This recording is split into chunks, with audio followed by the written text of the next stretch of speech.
Let us now turn to today's session on the coronavirus.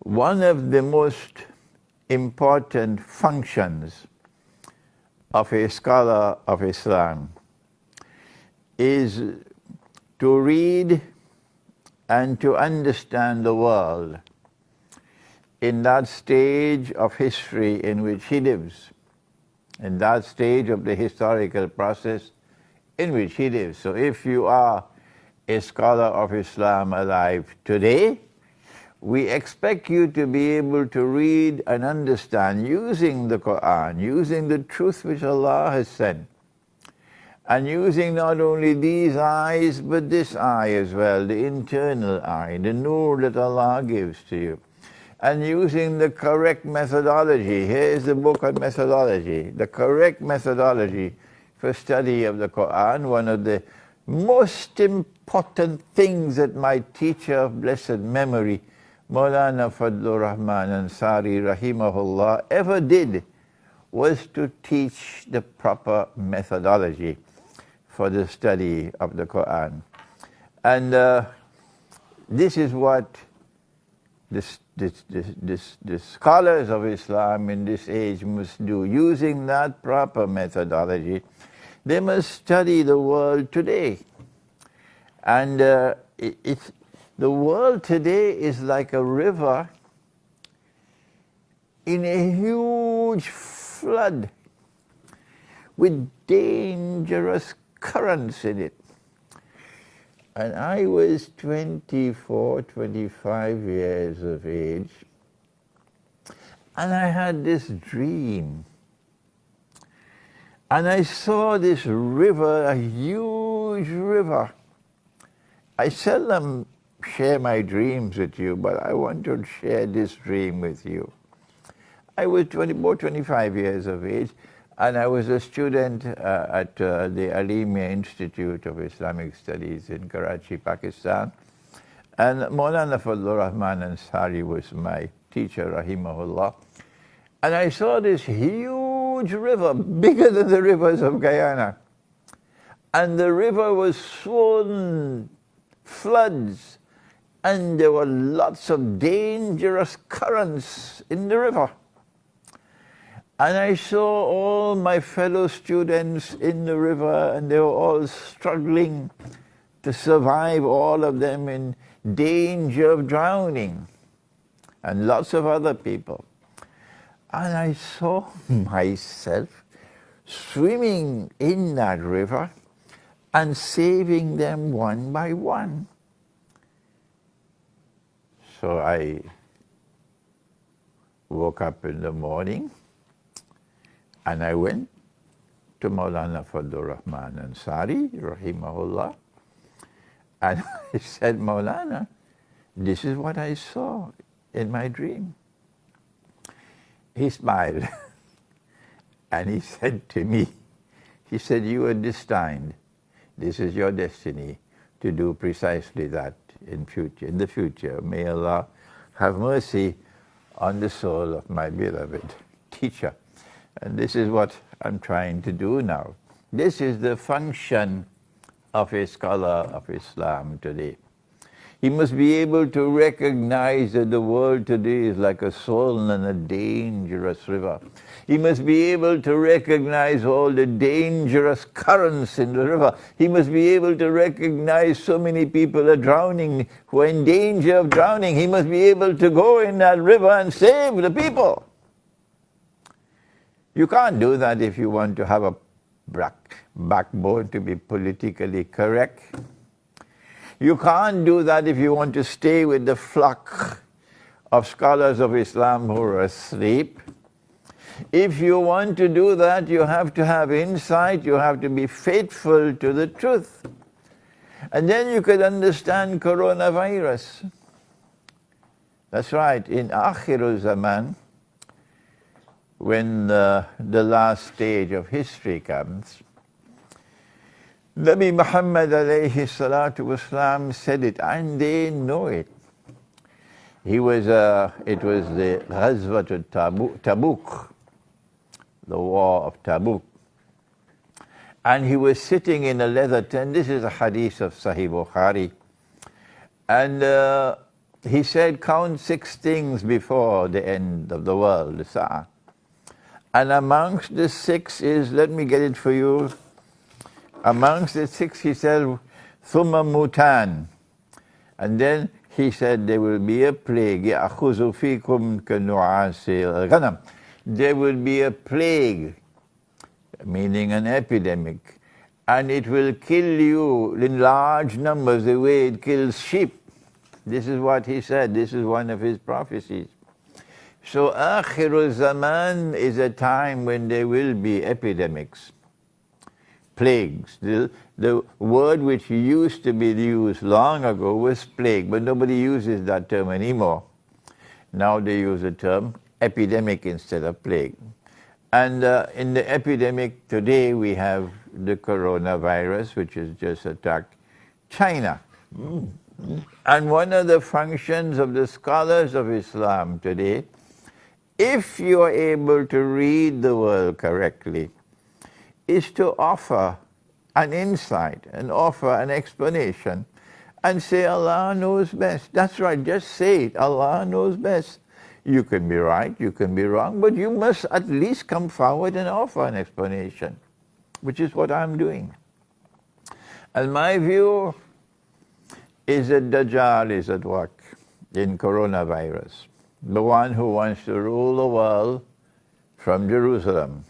So he has to have a Pax Judaica, which will replace Pax Americana, the way Pax Americana replaced Pax Britannica. You know, the three.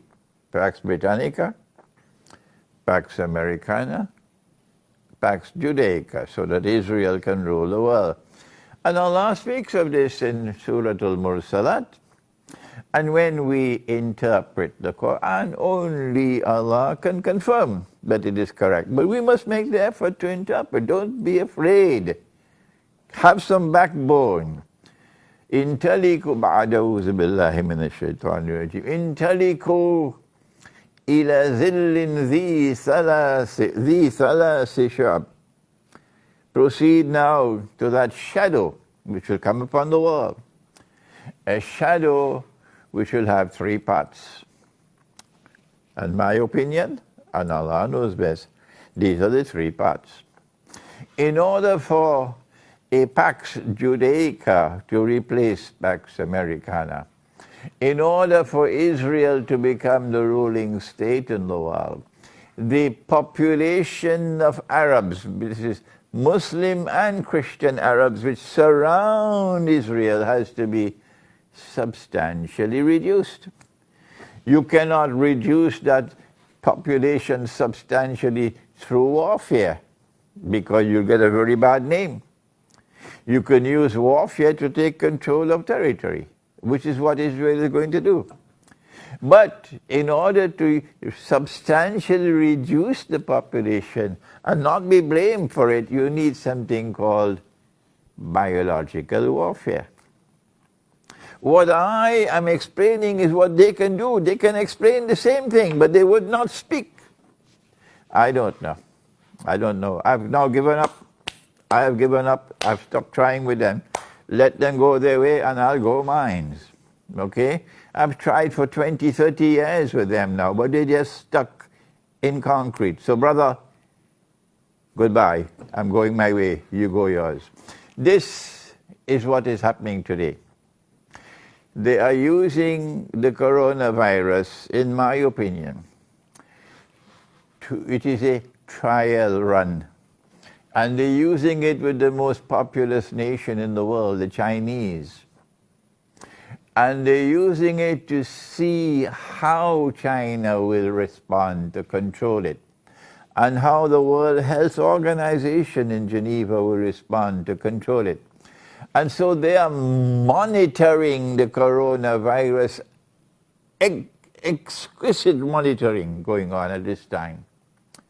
Those who want to rule the world from Jerusalem. That's what they're doing while this corona, of course, they're the ones who planted it in the first place. I have no doubt about that. Dajjal uses Gog and Magog to commit facade, spread facade all over the world.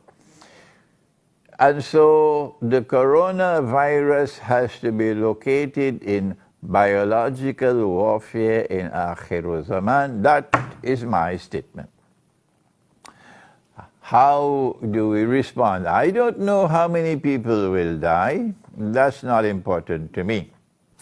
What is important to me is to see how does the Chinese government deal with this problem.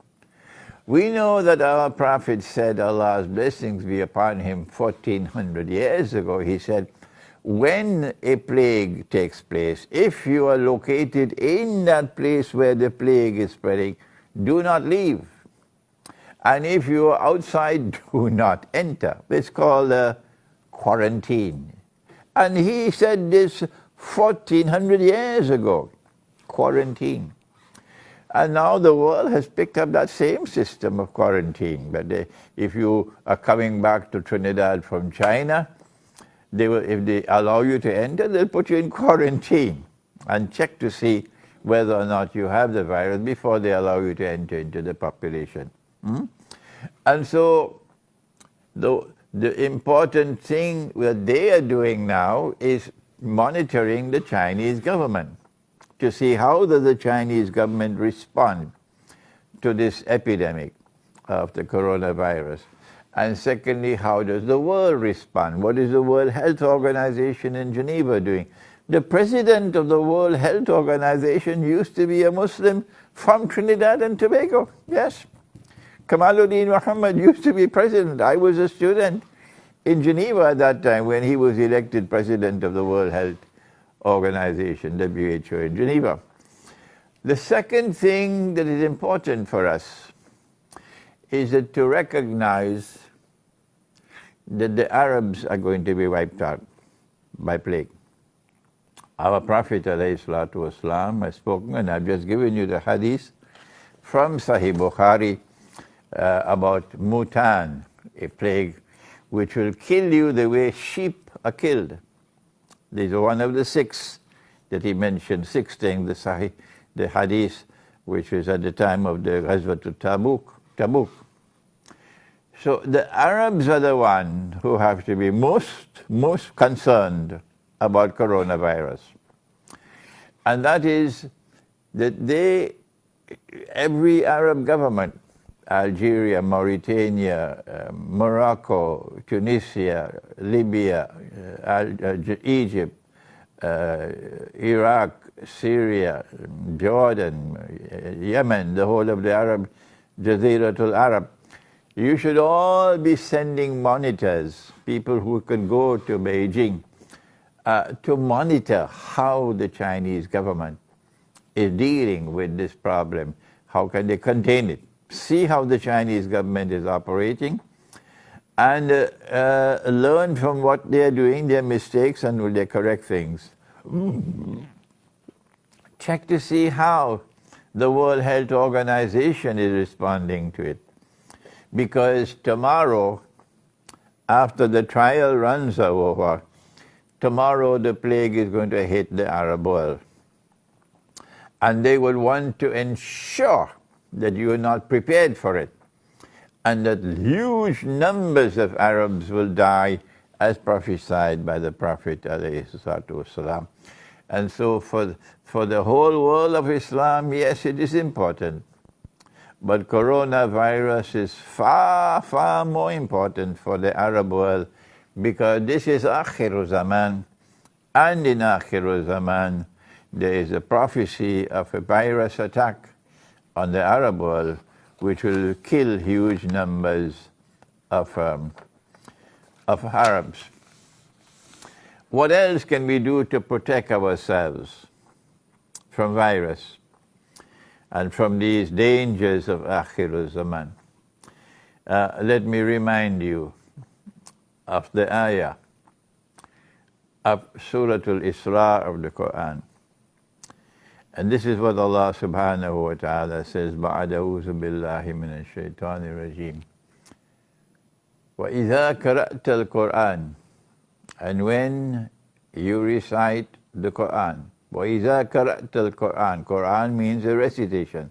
So when you recite that recitation, جعلنا بينك وبين الذين لا يؤمنون بالآخرة hijaban mastura. We will place a hijab which will separate you from that world which rejects belief in the hereafter, which is the modern Western world and the secularized world of today. It is from that world that all of these things are coming. It is from the Judeo-Christian alliance which leads that world, which does not believe in the hereafter. It's just words for them. They don't have any consequential belief in the hereafter, no. The religion is only paperwork. This is what Allah can do for you. He can protect you. That Allah will place a hijab, a curtain, a barrier which will protect you from them. But for that, you not only have to recite the Quran every day, but you have to recite the Quran as it ought to be recited. فَإِذَا قَرَأْنَاهُ فَاتَّبِعْ قُرْآنَ. And when we have recited the Quran, Allah is speaking, you must follow that way of recitation. And his way we know, others may have more knowledge than me, of course they do have. But I know that he recited the whole Quran in Ramadan and did it through the angel. He recited the whole Quran in Ramadan. So we have 1 month in which to recite the whole Quran. That's the way, the divine way to recite the Quran. And you'll have 1 juz for every day. And of course, you know you must not break up the Quran into bits and pieces. قُلْ إِنِّي أَنَا النَّذِيرٌ مُبِينٌ. Say to them, O Muhammad sallallahu ta'ala alayhi wa sallam, I am a warner. And I warn in a way which is plain and clear, no ambiguity. كَمَا أَنزَلْنَا عَلَى الْمُقْتَسِمِينَ. Here is the warning.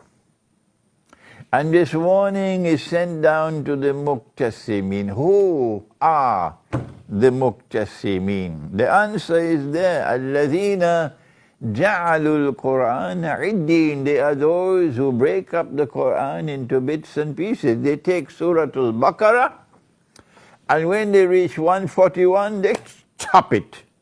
And they say that is juz number 1. And they go to Baqarah 252, and when they reach there, they say juz number 2, and they chop it. Allah says, الَّذِينَ جَعَلُوا الْقُرْآنَ عِدِّينَ. They are those who break up the Quran into bits and pieces.